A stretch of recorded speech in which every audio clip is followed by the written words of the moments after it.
मंत्रात्मकं श्री मारुति स्तोत्रम्। ॐ नमो वायुपुत्राय भीमरूपाय धीमते। नमस्ते रामदूताय कामरूपाय श्रीमते। मोहशोक विनाशाय सीताशोक विनाशिने। भग्नाशोकवनायास्तु दग्धलङ्काय वाग्मिने। गतिनिर्जितवाताय लक्ष्मण प्राणदाय च।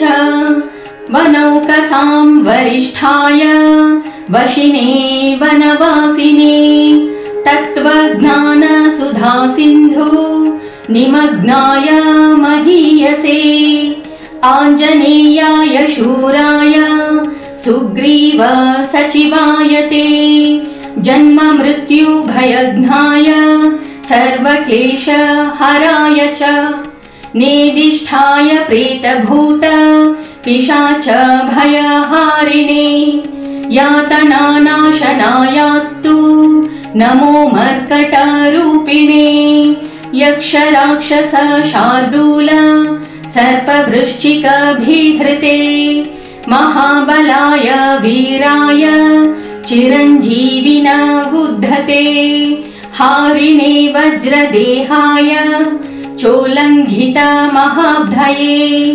बलिनामग्रगण्याय नमो नः पाहि मारुते।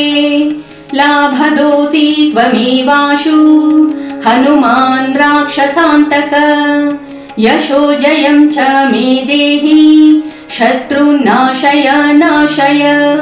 स्वाश्रितानामभयदं य एवं स्तौति मारुतिं।